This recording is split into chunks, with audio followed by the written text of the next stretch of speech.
यस्य कायादवस्ते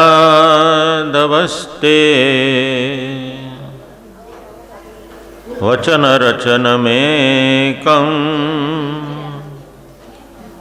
केवलं चाकलय्य ध्रुवपदमपि यातो यत्कृपातो ध्रुवोऽयं सकलकुशलपात्रं ब्रह्मपुत्रं नतास्मि। नारायणं नमस्कृत्य नरं चैव नरोत्तमं देवीं सरस्वतीं व्यासं ततो जयमुदीरये।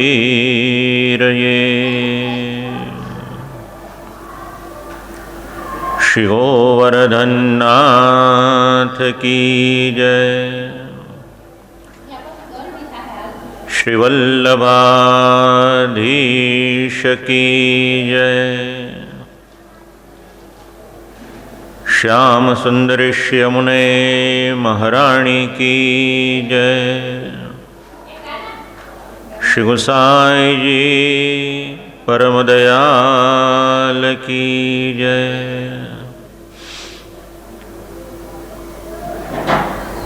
भक्ति देवीना मंजनी मूंझवण તેમણે દેવર્ષિ નારદજીની પાસે રજૂ કરી। આપણે ભક્તિ દ્વારા ભગવાનને પ્રાપ્ત કરવાને માટે પ્રયત્ન કરીએ છીએ। જેમના દ્વારા ભગવાનને પ્રાપ્ત કરવાના છે એ પોતે મૂંઝાયેલા છે અને એમના મનની મૂંઝવણ દેવર્ષિ નારદજી દૂર કરે છે। કોઈની પાસે આપણે જઈએ, આપણા મનમાં કંઈક મૂંઝવણ હોય, કોઈ મુશ્કેલી હોય, અસમંજસ હોય, આપત્તિ હોય, વિપત્તિ હોય, સૌથી પહેલું આપણને મન શાંત કરવાને માટેના કંઈક શબ્દો સાંભળવા મળે તો આપણા મનને થોડીક રાહત થાય। બસ દેવર્ષિ નારદજીનો સ્વભાવ પણ આવો જ છે। ભક્તિ દેવીને કહ્યું, આપ ચિંતા ન કરશો, વૃથા ખેદયસે બાલે અહો ચિંતા તુરા કથમ। ભક્તિ દેવી, આપ બિલકુલ ચિંતા ન કરશો। હા, અત્યંત આપત્તિમાં કોઈ વ્યક્તિ હોય તેને આશ્વાસનના બે શબ્દો જ્યારે આપણે કહીએ છીએ, આપણે એનું દુઃખ લઈ નથી શકતા, પણ એ વ્યક્તિને એક હિંમત અવશ્ય આપી શકીએ છીએ। બસ આ જીવન જીવવાના સિદ્ધાંત ભાગવત સમજાવે છે। હવે આશ્વાસન તો આપ્યું, પણ માર્ગ પણ બતાવવાનો છે। અને માર્ગ કોણ બતાવે? જેને પોતાને એ બાબતનું કંઈક જ્ઞાન હોય, સમજણ હોય, અનુભવ હોય એ બતાવે।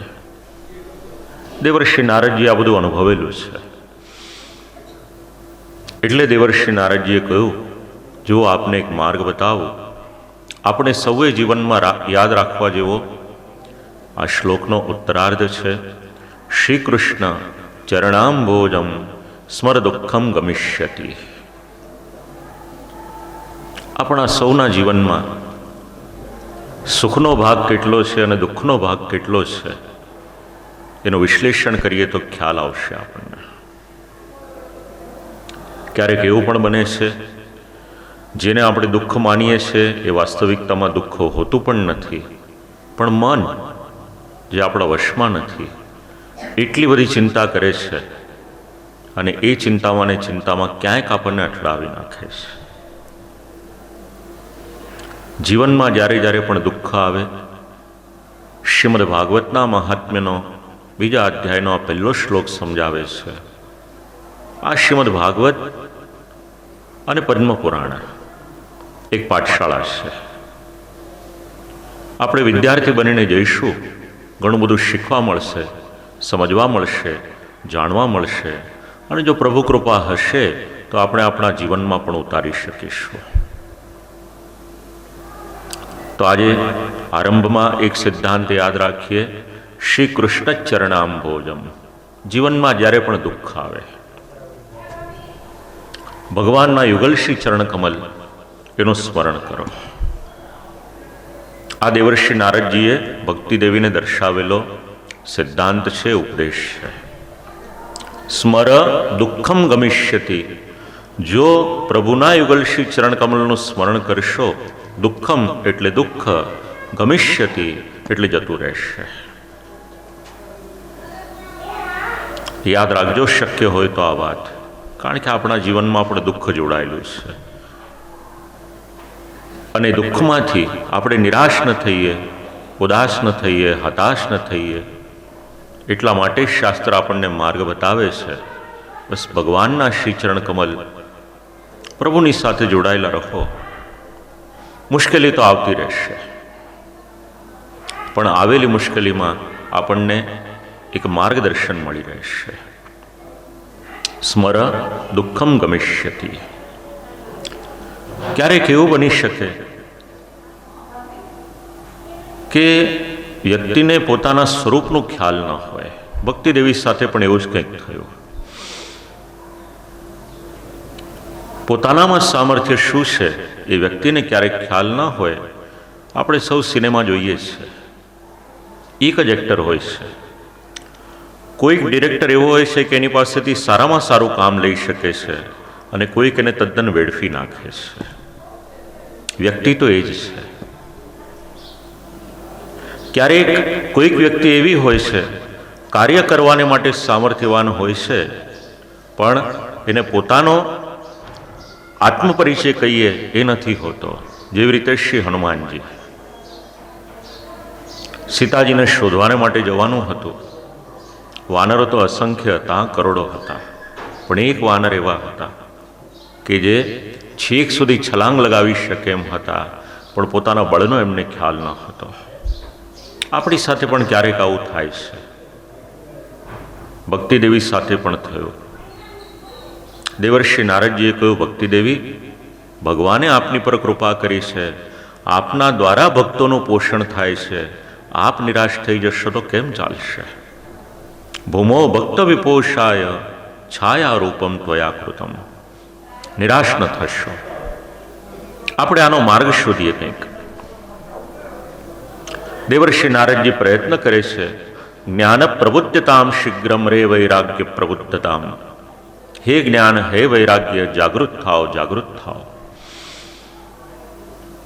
આપણે પણ જ્ઞાન ને વૈરાગ્ય બંને આપણામાં છે, સુષુપ્ત થઈ ગયા છે. જ્ઞાન નથી એવું નથી, જગાડવાનું છે. ઘણા પ્રયત્ન કરી જોયા, વેદ, વેદાંત, ઉપનિષદ ઇત્યાદિના પાઠ કર્યા, પણ જ્ઞાન અને વૈરાગ્ય વૃદ્ધ છે. યુવાવસ્થા એમને પ્રાપ્ત નથી થતી. વેદ વેદાંત ઘોષિશ્ચ ગીતા પાઠેર મુહુર્મુહુ. વેદના પાઠ કર્યા, ઉપનિષદના પાઠ કર્યા, શ્રીમદ ભગવદ્ ગીતાજીના પાઠ કર્યા, કંઈ ન થઈ શક્યું. અને એ સમયે આકાશવાણી થઈ. દેવર્ષિ નારદજી એક કામ કરો, સત્કર્મ કરો, તો આ જ્ઞાનને વૈરાગ્ય જાગૃત થશે. વિચાર કરે દેવર્ષિ નારદજી, વેદના પાઠને સત્કર્મ ન કહેવાય તો સત્કર્મ કોને કહેવાય? ઉપનિષદ અને ગીતાજીના પાઠને સત્કર્મ ન કહેવાય તો સત્કર્મ કોને કહેવાય? શું કરવું જોઈએ? મનમાં મૂંઝવણ થઈ દેવર્ષિ નારદજીને. અને એ સમયે બધાને પૂછવાને માટે દેવર્ષિ નારદજી નીકળ્યા છે. કોઈ જવાબ આપી નથી શકતું. ત્રૈલોક્યમાં હાહાકાર થઈ ગયો. દેવર્ષિ નારદજીએ ખૂબ પ્રયત્ન કર્યો, પણ કોઈ પણ જવાબ ના આપી શક્યું. આમ કરતા કરતા બદ્રીનારાયણનું જ્યાં સ્થાન છે એ બદ્રીવનમાં આગમન થયું છે.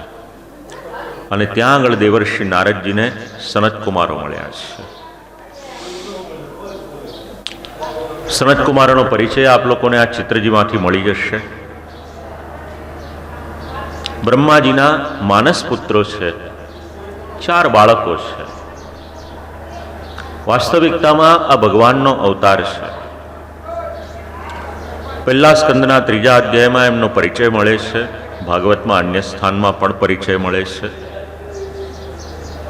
જે 4 બાળકો જેવા લાગે છે એમનું નામ સનત, સનંદન, સનાતન અને સનતકુમાર, 4 એવના એક નામ છે, પણ એક જ સંજ્ઞા સનતકુમાર એ પ્રમાણે ઓળખાય છે. હવે દેવર્ષિ નારદજી અને સનતકુમારો મળ્યા છે. તાવત દદર્શ પુરતાહ સનકાદિન મુનીશ્વરાન. જ્યારે એમને જોયા, અત્યંત તેજસ્વી હતા, સાક્ષાત સૂર્યનારાયણ સમાન તેજ હતું. દેવર્ષિ નારદજી એ પણ ભગવદ અવતાર છે, સનતકુમારો પણ ભગવાનનો અવતાર છે. પોતાના મનનો પ્રશ્ન એમની પાસે પૂછ્યો. ભવંતો યોગિનઃ સર્વે બુદ્ધિમંતો બહુશ્રુતાઃ. સનતકુમારો, આપ તો બુદ્ધિશાળી છો અને બહુશ્રુતાઃ, ઘણું શાસ્ત્ર ચિંતન આપણે શ્રવણ કર્યું છે આપે. મારા મનમાં એક પ્રશ્ન છે, એના માટે કૃપા કરી અને આપ મારું સમાધાન કરી શકો તો કરો, એવી મારી ઈચ્છા છે. આપ સદા વૈકુંઠ નિલયા હરિકીર્તન તત્પરા. કાયમને માટે ભગવાનનું ચિંતન કરવામાં, કીર્તન કરવામાં આપનો સમય જાય છે. પ્રશ્ન પણ ગમે તેને ન પૂછશો. પ્રશ્ન એવી વ્યક્તિને પૂછજો જે આપ લોકોને શાસ્ત્રીય માર્ગદર્શન આપી શકે. કાયદાની સલાહ લેવાની હોય, વકીલ હોય ને એની પાસે આપણે જઈએ, આપણને બીજી કોઈક સલાહ આપી દેશે. વકીલ એની ફીસ લેશે, પણ આપણને જે કોન્સ્ટિટ્યુશન પ્રમાણે માર્ગ હશે એ બતાવશે. ધર્મશાસ્ત્રમાં પણ આવું જ છે. જાણકાર હોય એની પાસે આપણે જઈએ તો આપણા મનનું સમાધાન થાય. અને જે પ્રમાણે દેવર્ષિ નારદજીએ ભક્તિદેવીને આશ્વાસન આપ્યું હતું, એ જ પ્રમાણે સનતકુમારોએ પણ દેવર્ષિ નારદજીને કહ્યું કે નારદજી, આપ ચિંતા ન કરશો. મા ચિંતામ કુરુ દેવર્ષે. બિલકુલ ચિંતા ન કરો. જો આપ ચિંતાનો ત્યાગ કરશો તો હર્ષમ ચિત્તે સમાવહ. જેના મનમાં ચિંતા હોય એના મનમાં ક્યારે પણ હર્ષ ન હોઈ શકે. જેવી ચિંતા વિદાય થાય છે એટલે તરત જ આપણે અનુભવેલું છે, આપણામાં હર્ષ, આનંદ એ આપણે અનુભવીએ છીએ. મનુષ્યનો સ્વભાવ છે ચિંતા કરવાનો. શ્રી મહાપ્રભુજીએ કયો ગ્રંથ આપ્યો? ચિંતા કાપી ન કાર્યા. કયો ગ્રંથ? નવરત્નમ. નવરત્નમનો પાઠ આપણે કરીએ છીએ લૌકિક ચિંતાઓ દૂર કરવાને માટે, પણ વાસ્તવિકતામાં એ ગ્રંથ આપ્યો છે અલૌકિક ચિંતા દૂર કરવાને માટે. હવે આપણે કલયુગના જીવ આપણી લૌકિક ચિંતામાંથી આપણે ઉપર ના આવીએ તો અલૌકિક એટલે આપણા શ્રી ઠાકોરજીને માટેની ચિંતા આપણે ક્યારે કરીએ? પણ ભગવદ ભક્ત કોને કહેવાય?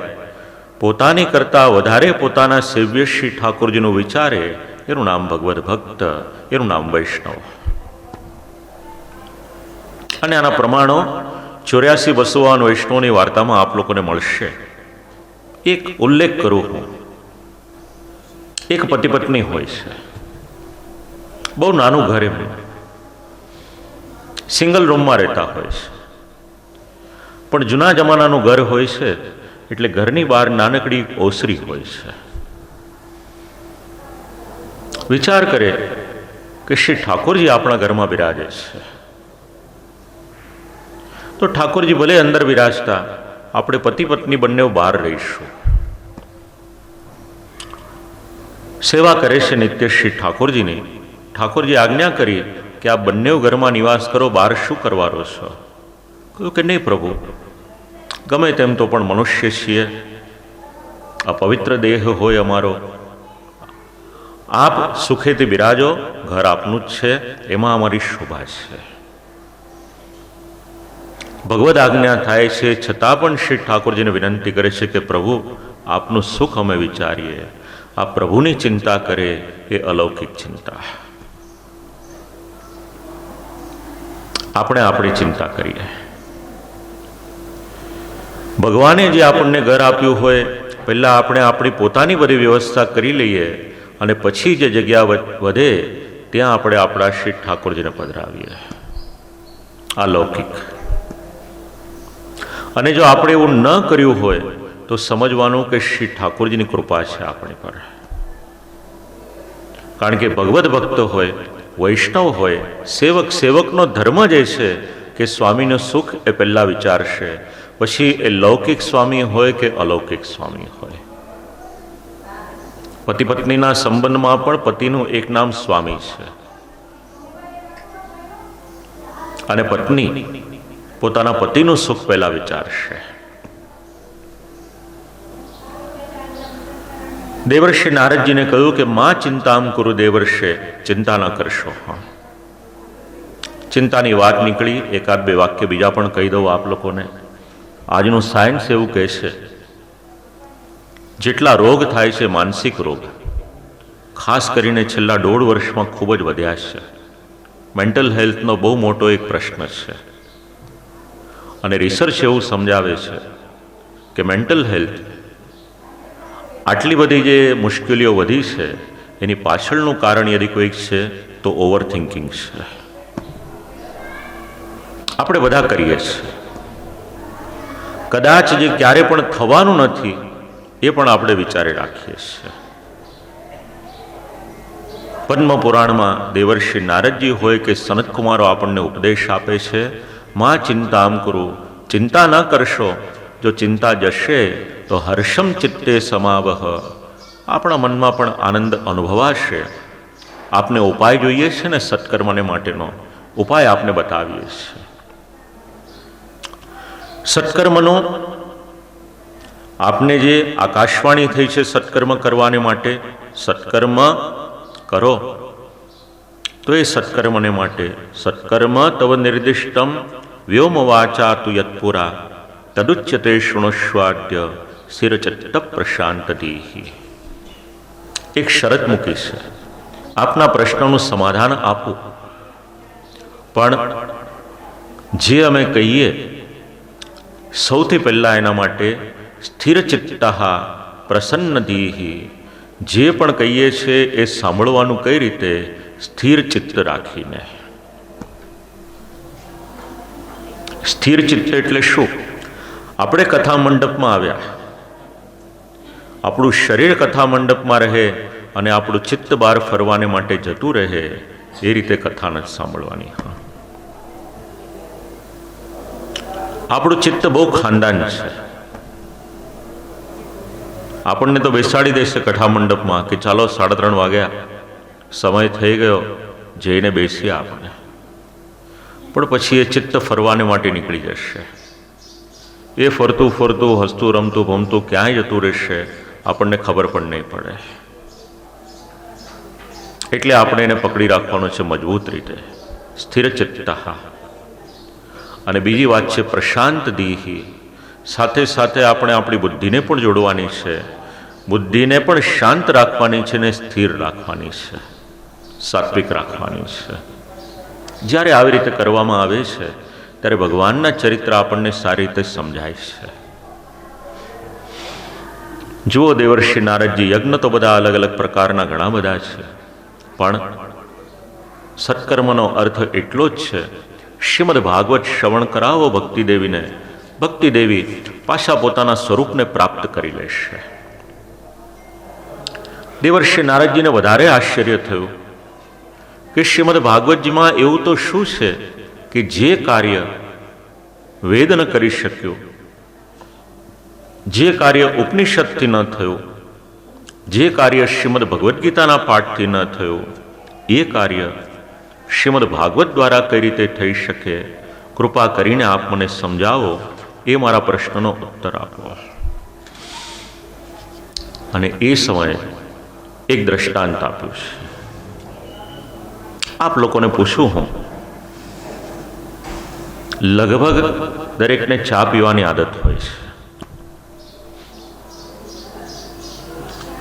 હવે કોઈક આપણે ત્યાં આવ્યું, બપોરનો 3:30 વાગ્યાનો સમય છે.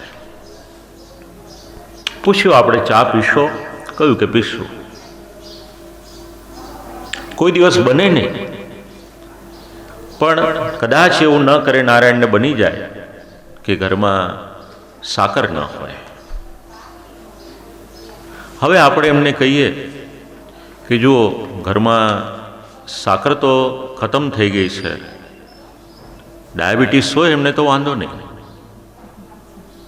પણ ન હોય અને આપણે એમને બીજો એક ઓપ્શન આપીએ, જુઓ સાકર નથી, પણ સાકર બને શેમાંથી? તો કે શેરડીમાંથી. તો આ ઘરમાં શેરડીના ટુકડા છે, એને ચામાં પધરાવી દઈએ તો એ ચાલશે કે નહીં ચાલે? શેરડીમાંથી સાકર બને ને?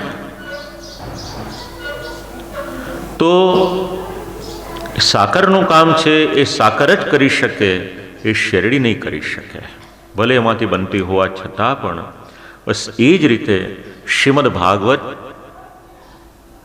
વેદ, વેદાંત, ઉપનિષદ ઇત્યાદિનો સાર હોવા છતાં પણ જે કાર્ય ભાગવત કરી શકશે એ વેદ, વેદાંત, ઉપનિષદ નહીં કરી શકે.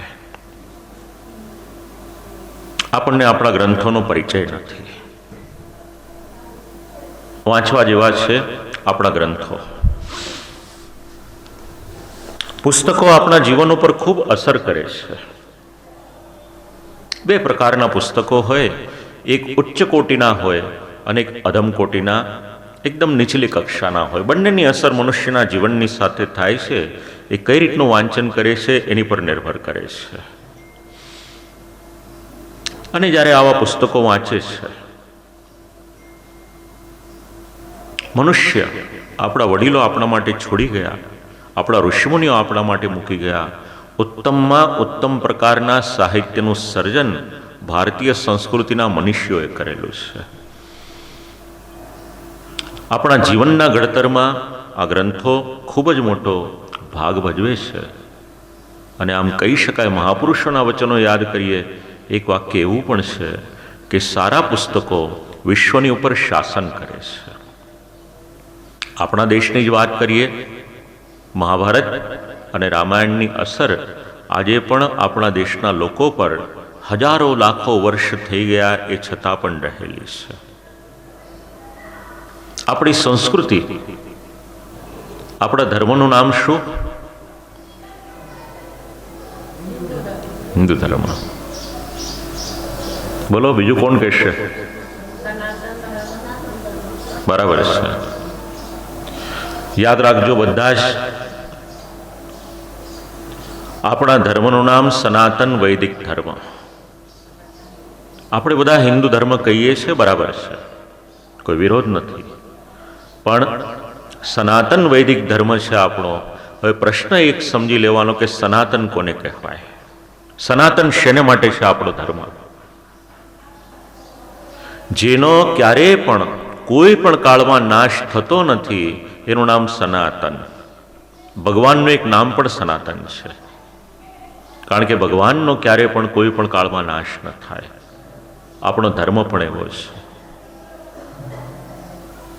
અને એની પછી ઘણા બધા સંપ્રદાયો છે, એમાંથી એક સંપ્રદાય પુષ્ટિ માર્ગ પણ છે, પણ મૂળ છત્ર છે સનાતન વૈદિક ધર્મનું, જેને આપણે હિન્દુ ધર્મ કહીએ છીએ. અને એ સનાતન વૈદિક ધર્મ ઘણા બધા ગ્રંથો આપણને આપે છે. એમાં વેદ, ઉપનિષદ, શ્રીમદ ભગવદ્ ગીતા, વાલ્મીકી રામાયણ, મહાભારત, શ્રીમદ ભાગવત, આ બધા ગ્રંથો આપણા સૌના જીવનનું ઘડતર કરે છે. મધમાખીનો એક સ્વભાવ છે, અલગ અલગ સુંદર મજાના પુષ્પો ઉપર બેસે અને એમાંથી મધ ગ્રહણ કરે છે. પુસ્તક રસિકો પણ આવા જ છે. વિશ્વના શ્રેષ્ઠમાં શ્રેષ્ઠ જે ગ્રંથો હોય એમાંથી ઉત્તમ વિચારો વાંચે, વિચારે અને પોતાના જીવનમાં, પોતાના આચરણમાં મૂકે છે, ત્યારે એમનું જીવન પણ મધ જેવું મધુર થાય છે. ખૂબ ફાળો છે આ ગ્રંથોનો. આ ગ્રંથો આપણા માટે કહી શકીએ આપણા ઘરમાં રહેલી યુનિવર્સિટી છે, આપણા જીવનનું ઘડતર કરે છે.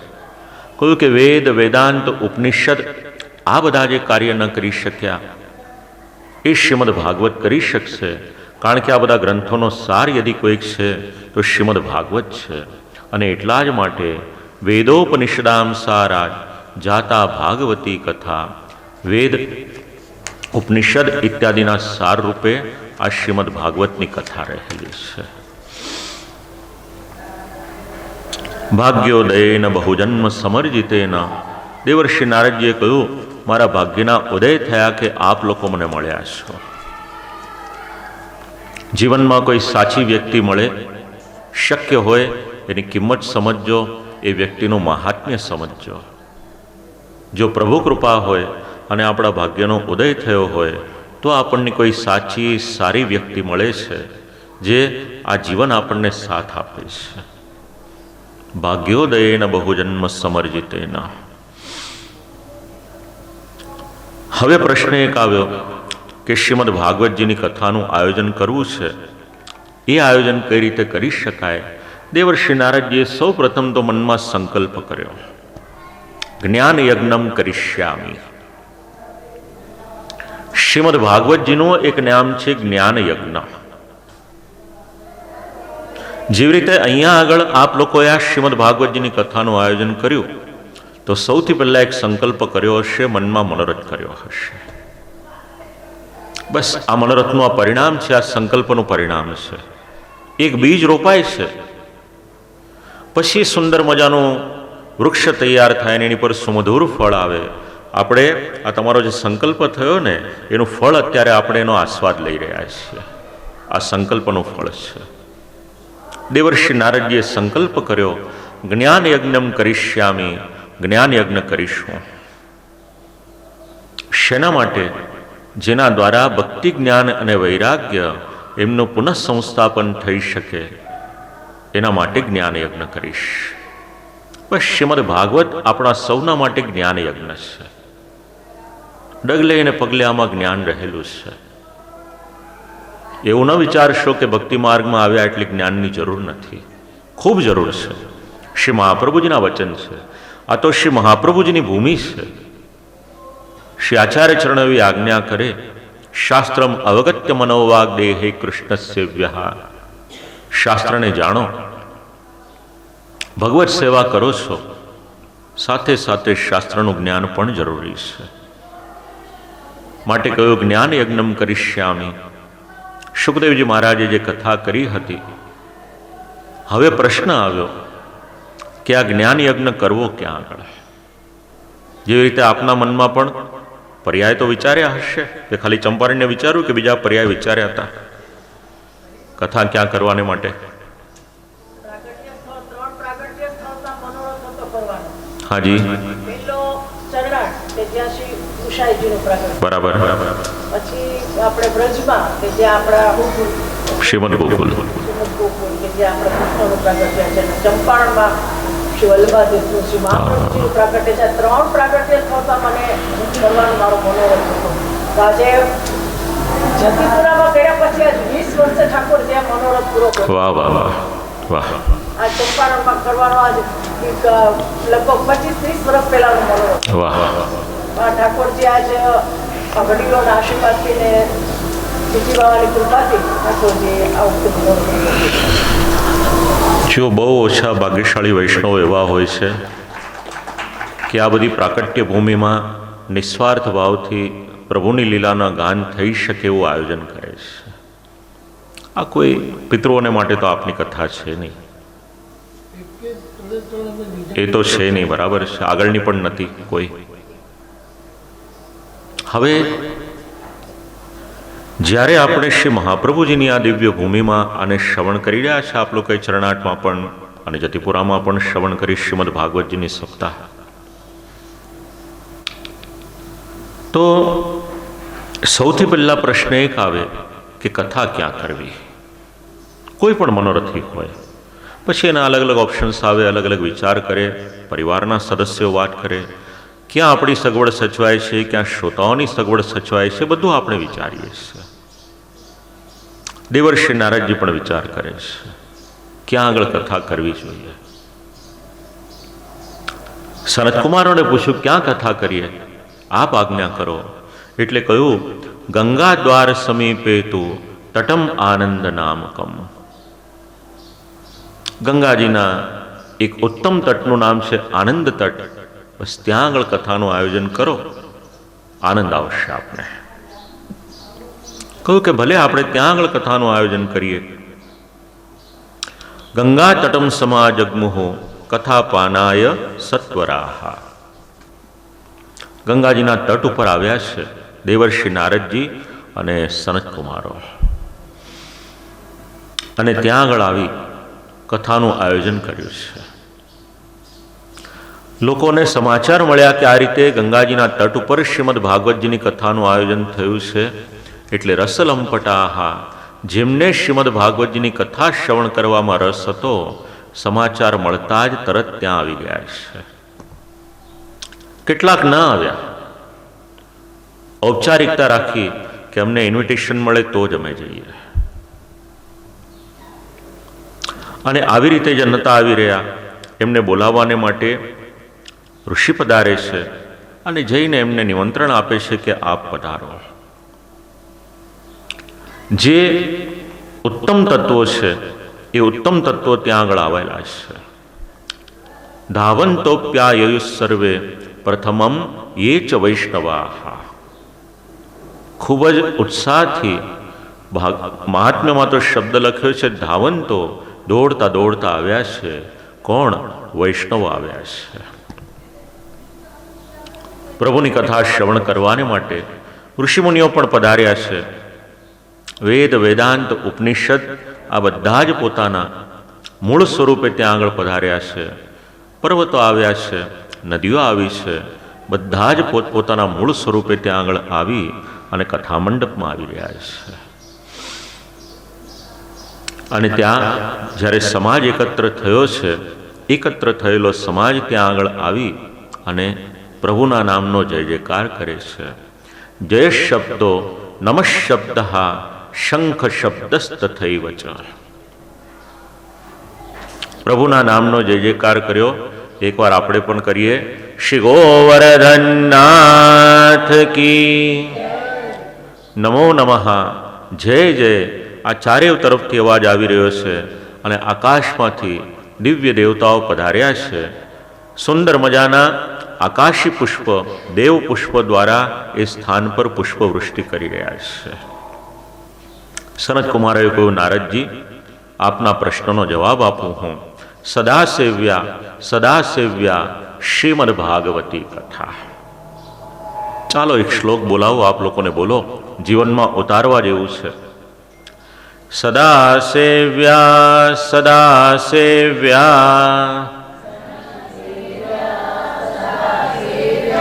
શ્રીમદ ભાગવતી કથા. યસ્યા શ્રવણ માત્રેણ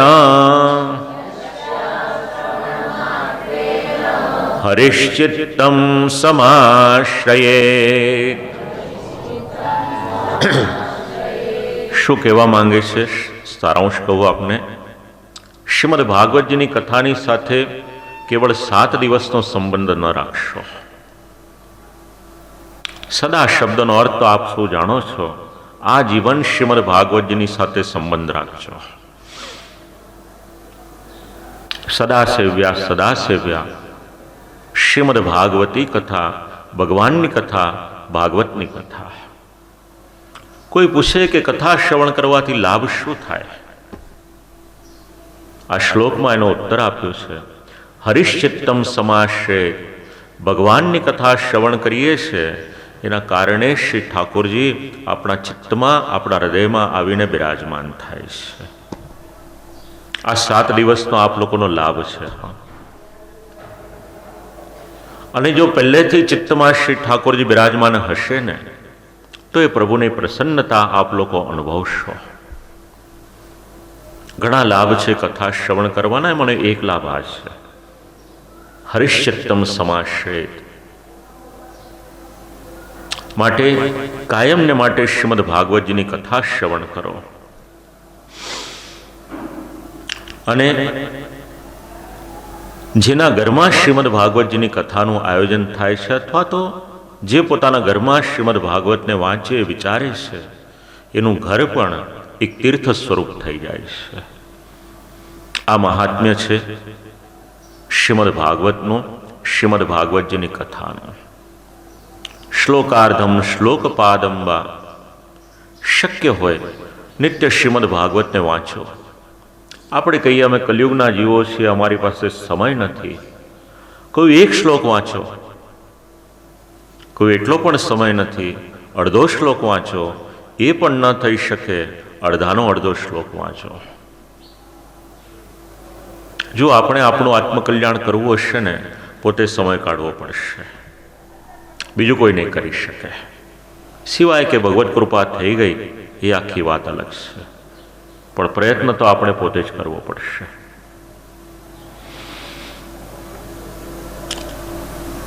ઉક્તમ ભાગવતમ નિત્યમ કૃતમ ચ હરિચિંતનમ.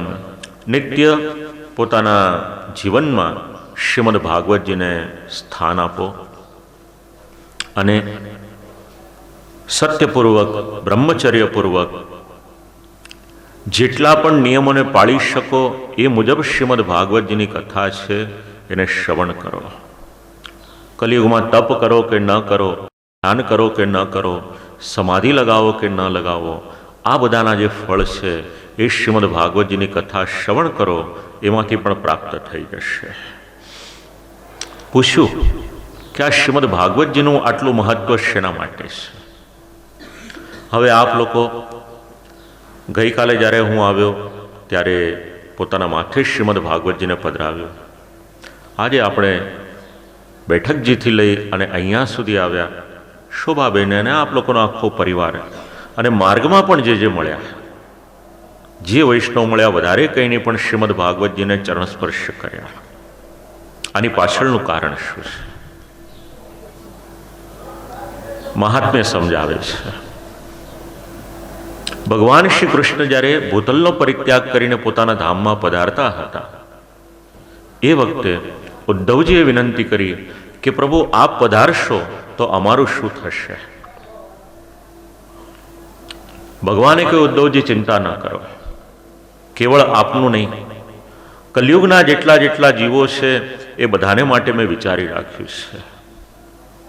અને એ સમયે ભગવાને પોતાનું દિવ્ય તેજ હતું શ્રીમદ ભાગવતજીમાં પધરાવ્યું છે. આપણે ત્યાં એક સંસ્કૃતિ છે, સંસ્કાર છે. એક સામાન્ય પુસ્તક હોય એને પણ ભૂલે ચૂકે આપણો પગ લાગી જાય તો આપણે એને માથા પર લગાવીએ છીએ. તો શ્રીમદ ભાગવત આપણે માથે શેને માટે પધરાવીએ છીએ? કારણ ભગવાને પોતાનું તેજ જે દિવસથી શ્રીમદ ભાગવતમાં પધરાવ્યું છે, તેને યમ વાંગમયી મૂર્તિ પ્રત્યક્ષા વર્તતે હરેહે, એ દિવસથી શ્રીમદ ભાગવત ભગવાનનું સાક્ષાત વાંગમય સ્વરૂપ છે. આપ લોકોના હૃદયના ભાવને પોષણ આપનારા શ્લોકો છે. શ્રીમદ ભાગવત કેવળ એક ગ્રંથ છે એવું ન વિચારશો. હા, અહીંયા સાક્ષાત ભગવાનનું સ્વરૂપ. અને અનુભવ કરવો હોય આપ લોકોએ તો પહેલાં પણ કથાઓ કરાવી છે, છતાં પણ અનુભવ કરવો હોય, આ જ મંડપ છે, આ જ સ્થાન છે. 7 દિવસ સુધી શ્રીમદ ભાગવતજી અહીંયા આગળ બિરાજમાન હોય ત્યારે આ સ્થાનની શોભા અને તેજ જોજો. અને જ્યારે આપણે 7મા દિવસે શ્રીમદ ભાગવતજીને આ મંડપની બહાર પધરાવીએ ત્યારે આ મંડપને જોજો. આપ લોકો પોતે અનુભવશો, મારે કંઈ કહેવું નહીં પડે. પ્રત્યક્ષ શ્રી ઠાકોરજી બિરાજમાન છે. અને એટલા જ માટે જેટલી આમાન્યા આપણે મંદિરમાં જાળવીએ છીએ, જેટલી આમાન્યા આપણે ઘરે બિરાજમાન શ્રી ઠાકોરજીને આપણે જાળવીએ છીએ, એટલી જ આમાન્યા આ કથા મંડપમાં પણ આપણે સૌએ જાળવવાની. કથા મંડપની બહાર જે લૌકિકની વાતો કરવી હોય તે અવશ્ય કરો, પણ કથા મંડપમાં નહીં. અને શક્ય હોય આપણા ઘરનું ભલે નાનામાં નાનું બાળક હોય, દીકરો હોય, દીકરી હોય, એને પણ એક વાત શીખવાડો. અહીંયા આગળ આવે શ્રીમદ ભાગવતજીને પ્રણામ અવશ્ય કરે. ભગવદ ભાવ એના હૃદયમાં જાગૃત થવો જરૂરી છે. અને જો ભાવ હોય તો એને પોષણ આપવાની આપણી જવાબદારી છે. સમજાવો એને. તેને એમ વાંગમયી મૂર્તિ, બે મૂર્તિ છે ભગવાનની. એક સેવ્ય મૂર્તિ જે આપણા ઘરે બિરાજે છે, અને બીજી શ્રોતવ્ય મૂર્તિ છે જે અહીંયા આગળ બિરાજમાન છે. સેવ્ય શ્રી ઠાકોરજી સેવા દ્વારા આપણું કલ્યાણ કરશે. શ્રીમદ ભાગવત શ્રવણ કરવા માત્રથી આપણું કલ્યાણ કરશે. કારણ કે ભગવાને પોતાનું તેજ પધરાવ્યું અને એ સમયે શરૂઆત કરી છે પ્રભુના ગુણાનુવાદની. સેવનાત, શ્રવણાત, પાઠાત, દર્શનાત, પાપનાશિની. શ્રીમદ ભાગવતજીનું સેવન કરો, શ્રવણ કરો, પાઠ કરો કે દર્શન કરો. જે પ્રકારે આપણી અનુકૂળતા હોય એ પ્રમાણે શ્રીમદ ભાગવત મનુષ્યના જેટલા જેટલા પાપ છે એ પાપને ધોવે છે. હજી તો આ બધું મહાત્મ્યનું નિરૂપણ કરતા હતા અને એ સમયે એવમ નગાહ શ્રવણોર્ધર્મે પ્રકાશ્યમાને ઋષભિ સભાયામ આશ્ચર્યમેકમ સમભુત્તદાનીમ તરુચ્યતે સંશૃણુ શૌનકત્વમ. ભક્તિ, જ્ઞાન ને વૈરાગ્યના મનની મૂંઝવણ દૂર થઈ ગઈ. જ્ઞાન ને વૈરાગ્ય જે વૃદ્ધ હતા, શ્રીમદ ભાગવત ને શ્રવણ કરતા કરતા યુવાન થઈ ગયા છે. અને યુવાન થઈ ભગવાનનું નામ લેતા લેતા જે સ્થાનમાં સનતકુમારો શ્રીમદ ભાગવતજીની કથા શ્રવણ કરાવતા હતા ત્યાં પ્રભુનું નામ લેતા લેતા નૃત્ય કરી રહ્યા છે. શ્રી કૃષ્ણ ગોવિંદ હરે મુરારે નાથેતિ નામાની મુહુર વદંતી. હે કૃષ્ણ ગોવિંદ હરિ મુરારી નાથ. આમ એક એક નામ લઈ પ્રભુનું સ્મરણ કરી પ્રભુને શ્રીચરણમાં જાણે પ્રણામ કરતા હોય કે પ્રભુ આપના ચરિત્ર શ્રવણ કર્યા અને અમારું વૃદ્ધત્વ દૂર થયું. અને આ રીતે ત્યાં આગળ નૃત્ય કરી રહ્યા છે. ભક્તિ દેવીએ કહ્યું કે દેવર્ષિ નારદજી, આપે અમને પુષ્ટ કરી દીધા અત્યારના. અને એ સમયે ભગવાન સ્વયં પધાર્યા છે પોતાનું સ્થાન, પોતાના લોકને છોડીને. જોયું ત્યાં આગળ પ્રભુએ અથ વૈષ્ણવ ચિત્તેષુ દૃષ્ટ્વા ભક્તિમલૌકિકીમ નિજલોકમ પરિત્યજ્ય ભગવાન ભક્તવત્સલા. ભગવાને ત્યાં આગળ જોયું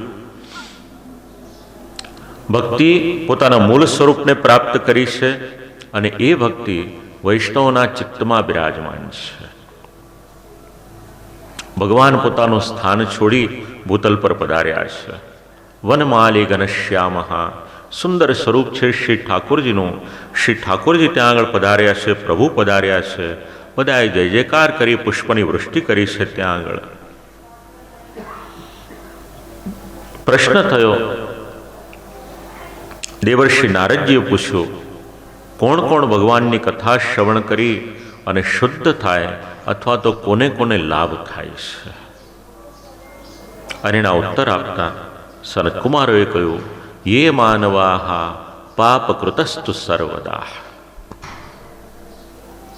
ચાલો એક પ્રશ્ન પૂછું, આપણે આપણા જીવનમાં પાપ કરીએ છીએ કે નથી કરતા? કરીએ છીએ ને? જાણીને કરીએ છીએ કે અજાણતા? બે રીતે કરીએ છીએ. એકાદ બે દિવસ કરીએ કે કાયમ કરીએ?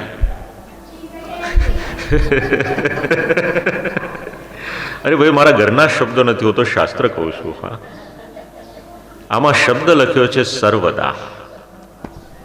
આપણે કબૂલ કરીએ કે ન કરીએ, પણ મનુષ્ય પાપ સર્વદા કાયમ કરે છે. યે માનવા પાપ કૃતસ્તુ સર્વદા. હવે એક તરફ શ્રી મહાપ્રભુજીનો મત છે, સર્વદા સર્વભાવેન ભજનીયો વ્રજાતિપાહા.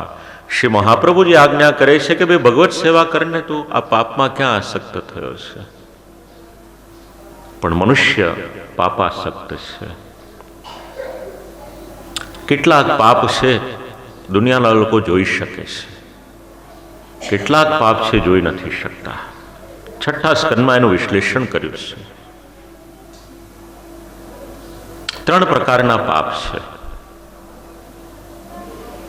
એક પાપ છે કાયિક પાપ છે, આપણે કાયા દ્વારા કરીએ છીએ. કોઈની પર ગુસ્સો આવ્યો, એકાદ બે લગાવી દીધી આપણે,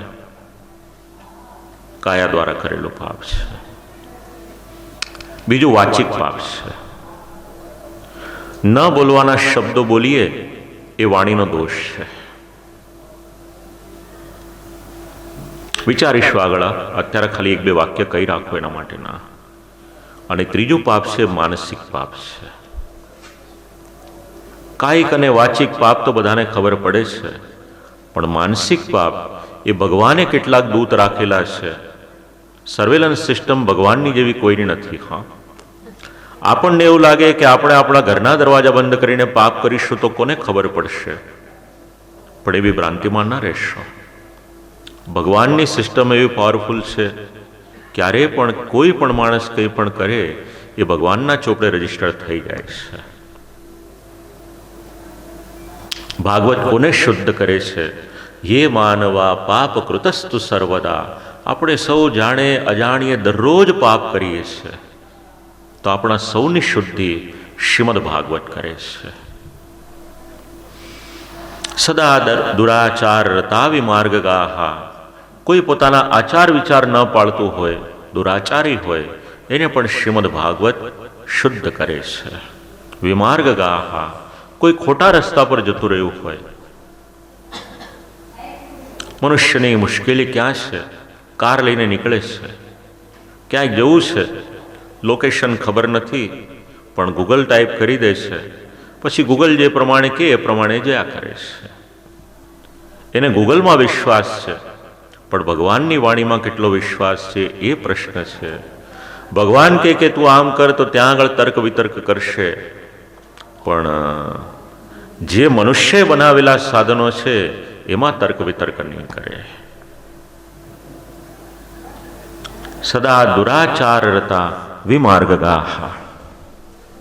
ક્રોધાગ્નિ દગ્ધા કુટિલાશ્ય કામિના. કોઈ કામી હોય, કોઈ કુટિલ હોય, કોઈ ક્રોધી હોય. સપ્તાહ યજ્ઞેન કલો પુનંતિતે. શ્રીમદ ભાગવત રૂપી જ્ઞાન યજ્ઞ એને પવિત્ર કરે છે.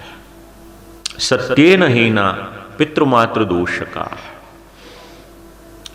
તૃષ્ણાકુલાશ્ચાશ્રમ ધર્મ વર્જિતા. યે દાંબિકા મત્સરિણોપિહિંસકા. સપ્તાહ યજ્ઞેન કલો પુનંતિતે. ઘણા બધા પાપ આમાં સમજાવ્યા છે. ઉગ્ર પાપ પણ સમજાવ્યા છે. નાના બાળકનો વધ કરવો એ મહાપાપ છે, ઉગ્ર પાપ છે. સુવર્ણની ચોરી કરવી, ગાયની હત્યા કરવી, બ્રાહ્મણની હત્યા કરવી, આવા ન કરવા જેવા પાપ કર્યા હોય એને પણ શુદ્ધ કરવાનું સામર્થ્ય, પવિત્ર કરવાનું સામર્થ્ય શ્રીમદ ભાગવતમાં છે. કહ્યું કે કલિયુગનો જીવ તો પ્રમાણ માંગશે ને, ખાલી વાત કરવાથી શું થશે? એટલે કહ્યું ભલે ત્યારે એક પ્રમાણ આપવું છે. અત્ર તે કીર્તયિષ્યામ ઇતિહાસમ પુરાતનમ. તમને એક પ્રમાણ આપું, અને પ્રમાણ છે આત્મદેવ નામના એક બ્રાહ્મણ હતા, એ આત્મદેવ બ્રાહ્મણનું એક પ્રમાણ આપ્યું છે. આત્મદેવ બ્રાહ્મણ તુંગભદ્રા નામની નદી હોય છે. જો આપણા જીવનની આ કથા છે. તુંગભદ્રા નામની એક નદી છે, એના તટ ઉપર એક નગર વસેલું છે. ત્યાં આગળ એક બ્રાહ્મણ નિવાસ કરે છે, એનું નામ છે આત્મદેવ. આત્મદેવ બીજો કોઈ નહીં, આપણો આત્મા છે. લગ્ન થાય છે, એની પત્નીનું નામ છે ધુંધુલી. ધુંધુલી કેવી છે? પરિચય આપ્યો, સ્વવાક્ય સ્થાપિકા નિત્યમ. ધુંધુલી બીજી કોઈ નહીં, આપણી બુદ્ધિ. બુદ્ધિનો પરિચય આપ્યો. કેવી છે? હંમેશા પોતાનો કક્કો સાચો કરે, એનું નામ ધુંધુલી છે. આપણી બુદ્ધિનો સ્વભાવ છે, હંમેશા પોતાની વાત હોય એ જ રજૂ કરશે ને એને જ મનાવવાને માટે એ પ્રયત્ન કર્યા કરશે. હવે આપણી બુદ્ધિ છે, ખબર ક્યાંથી પડે? તો આપણી જીભ આપણી બુદ્ધિનો પરિચય આપે છે. બુદ્ધિ નામનો જે ખજાનો છે, ત્યાં તાળું લાગેલું છે. એ તાળું ખુલે છે ક્યારે? જ્યારે આપણે શબ્દો બોલીએ છીએ ત્યારે તાળું ખુલે છે. અને જ્યારે એ શબ્દો બોલીએ છીએ, એ શબ્દ સ્વવાક્ય સ્થાપિકા નિત્યમ.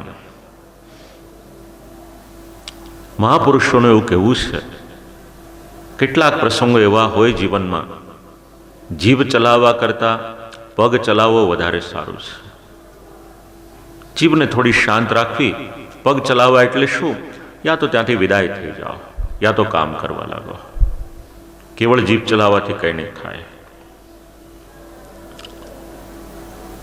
ક્યારેક એવું પણ બની શકે મન પણ અશાંત હોય અને એ અશાંત મનના કારણે આપણી જીભ પર કાબુ ન રહે અને એ પણ અશાંત થઈ જાય. પણ મન અશાંત હોય તો કદાચ ચાલી શકશે, પણ જીભને કાબૂમાં રાખવી થોડી જરૂરી છે. બે જગ્યાએ આપણી જીભ કાબૂમાં નથી, એક ભોજનમાં અને બીજો બોલવામાં.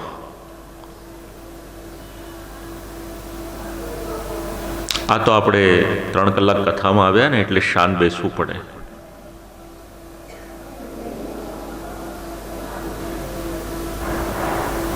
નહીતર પછી જીભને શાંત રાખવી થોડી અઘરી છે. હા,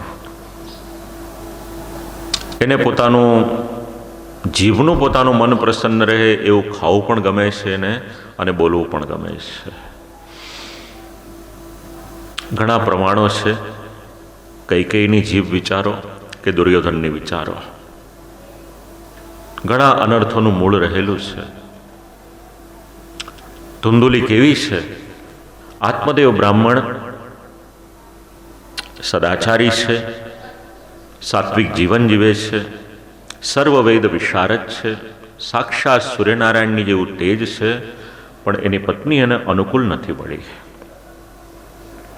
અને અનુકૂળ પત્ની ન હતી છતાં પણ પોતાનું જીવન એની સાથે જીવે છે. આમ કરતા કરતા વર્ષો વીતે છે. દંપત્યો રમમાણયો, ઘરે કોઈ સંતતિ હતી નહીં. ઘણો પ્રયત્ન કર્યો. પોતાની પાસે ધન હતું, અડધા ભાગનું ધન ધર્મ કાર્યમાં વિનિયોગ કર્યો, એ છતાં પણ સંતતિ ન થઈ. વિચાર કર્યો, ભગવાનનું આપેલું બધું છે પણ બાળક તો છે નહીં. આ જીવન જીવીને શું કરીશ? લાવો, આની કરતાં મારા જીવનના અંત લાવી દઉં મારા જીવનનો. અને સર્વવેદ વિશારદ જ્ઞાની હોવા છતાં પણ આત્મદેવ બ્રાહ્મણ આત્મહત્યા કરવાને માટે, આપઘાત કરવાને માટે નીકળે છે. અને આત્મહત્યા કરવાને માટે, આપઘાત કરવાને માટે જ્યારે નીકળે છે ત્યારે ગૃહત્યાગ કરીને નીકળે છે. એક સરોવરના કિનારા ઉપર જાય છે. મધ્યાહ્નનો સમય હોય છે, તરસ લાગે છે, જલ પીએ છે ત્યાં આગળ જઈને, અને અનાયાસે એક સંન્યાસીનો ભેટો થાય છે. ખ્યાલ આવી ગયો કે આત્મહત્યા કરવાને માટે આવેલો આ માણસ છે. સિદ્ધ સંન્યાસી હતા. ખ્યાલ આવી ગયો. સર્વં જ્ઞાત્વા યતિ પશ્ચાદ વિપ્રમોચે સવિસ્તરમ. બ્રાહ્મણે પોતાના મનની સમસ્યા હતી, વિનંતી કરી કે પ્રભુનું આપેલું બધું છે પણ સંતાન નથી, એટલા માટે આત્મહત્યા કરવાને માટે આવ્યો છું. સમજાવ્યો એ બ્રાહ્મણને. યતિએ મુંચા જ્ઞાનમ પ્રજારૂપમ બલિષ્ઠા કર્મણો ગતિ. અરે બ્રાહ્મણ, સંતતિને માટે પ્રાણ ત્યાગ કરવાને માટે નીકળ્યો છે. જો કર્મની ગતિ ખૂબ જ બલિષ્ઠ છે. સંસારની વાસના છોડી દે. એક જન્મ સુધી નહીં, 7 જન્મ સુધી તારે ત્યાં સંતતિનું સુખ નથી. વિચાર કર્યો, એક જન્મ કાઢવો મારા માટે મુશ્કેલ છે, 7 જન્મ કઈ રીતે નીકળશે? આની કરતાં તો હું મરી જાઉં એ સારું. મનુષ્ય એવું સમજે છે આપઘાત કરી દઈએ એટલે આપત્તિનો અંત આવી જાય છે. પણ આ અજ્ઞાની મનુષ્યના વિચાર છે, આપઘાત કરવાથી આપણને ભલે લાગે કે આપત્તિનો અંત આવી જાય, પણ કરેલું તો ભોગવવાનું છે. હમણાં નહીં ભોગવીએ તો આની પછીના જન્મમાં ભોગવવું પડશે. કેટલા બધા લોકોએ સુસાઇડ કર્યું અને માત્રા વધતી જ જાય છે. દુઃખની વાત એ છે. કારણ શું છે? અજ્ઞાન એનું મુખ્ય કારણ છે. જો એ વ્યક્તિ સમજી લે તો ક્યારે પણ આત્મહત્યા ન કરે. કારણ કે તત્વચિંતકો એવું કહે છે કે આત્મહત્યા એ કાયરતાનું કામ છે. શાસ્ત્ર આપણને સાવચેત કરે છે. આપણું જીવન કેવું છે? આપણે પ્રશ્નપત્રને માટે ગમે એટલી તૈયારી કરીએ છીએ, પણ એ પ્રશ્નપત્ર જ્યારે આવે છે, આપણે જે જવાબ તૈયાર રાખ્યા હોય છે એની બદલે સવાલ કંઈક અલગ જ આવે છે. દરરોજ આપણી સૌની પરીક્ષા થાય છે અને એ પરીક્ષામાંથી આપણે પાસ થવાનું છે. હવે કોઈ એવું વિચારે કે લાવો પ્રશ્નપત્ર જ ફાડી નાખું એટલે વાત પૂરી થઈ જાય, તો એ ફાડવાથીનો ઉકેલ નથી આવતો, આપણે એનો ઉત્તર આપવાનો છે. બહુ ગંભીર સમસ્યા છે આ, વિચારવા જેવી વાત છે. શાસ્ત્ર એની પર પ્રકાશ પાડે છે. આત્મદેવ બ્રાહ્મણ એમનું એક દ્રષ્ટાંત આપીને, છતાં પણ આત્મદેવ બ્રાહ્મણે કહ્યું કે નહીં, મને બાળક જોઈએ છે. વિવેકેન ભવેત કિમ મે પુત્રમ દેહી બલાદપી. મને આપ વિવેક કે જ્ઞાન આપશો એનાથી મારું કંઈ થવાનું નથી, પણ એના બદલે મને સંતાન જોઈએ છે. ભલે ત્યારે એક કામ કર, આ એક ફળ આપું છું, લઈ જઈને તારી પત્નીને ખવડાવજે, સાત્વિકતાથી એને રહેવાનું કહેજે, તારે ત્યાં સંતાનને સુખ મળશે. ફળ લઈને ઘરે આવ્યા છે, ધૂંધુલીને ફળ આપ્યું છે, પણ એની પત્નીને એ વાતમાં વિશ્વાસ બેઠો નહીં. બ્રાહ્મણે તો પૂછ્યું કે ફળ ખાધું? તો કે હા. સખી હતી, એની સાથે વાતચીત થઈ. એણે કહ્યું, મુંજાની, મારા ગર્ભમાં બાળક છે, લાવીને તને આપી દઈશ, મારા પતિને થોડાક પૈસા તું આપી દેજે. પણ આ નીતિ નિયમોથી રહેવાનું એ મારાથી બની શકે એમ નથી, કારણ કે જો ગર્ભમાં બાળક હોય, સત્યમ શૌચમ દયા દાનમ એક ભક્તમ તુ ભોજનમ વર્ષાવધિ સ્ત્રીયા કાર્યમ તેન પુત્રોતિ નિર્મલા. ખૂબ વિચારવા જેવું ચિંતન શ્રીમદ ભાગવત અને મહાત્મ્ય આપે છે. સંતતિને માટેનું, સંતાનોને માટેનું, બાળકોના જન્મને માટેનું. ઘણા દ્રષ્ટાંતો છે. સારી પ્રજા કઈ રીતે થઈ શકે, સંસ્કારી પ્રજા કઈ રીતે થઈ શકે, બાળકો એને આપણે સારા વ્યક્તિ તરીકે કઈ રીતે બનાવી શકીએ, એના માટેના આ બધા ઉપદેશો છે. જે આપણે ત્યાં પરંપરા હતી. બાળક જ્યારે માના ગર્ભમાં હોય ત્યારે એનું આચરણ સદાચરણ રહેતું હતું.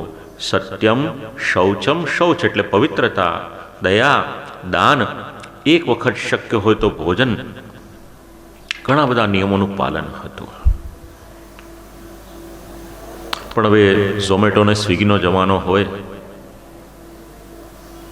તો એમાં પછી એક વખત ભોજન કરીને રહેવું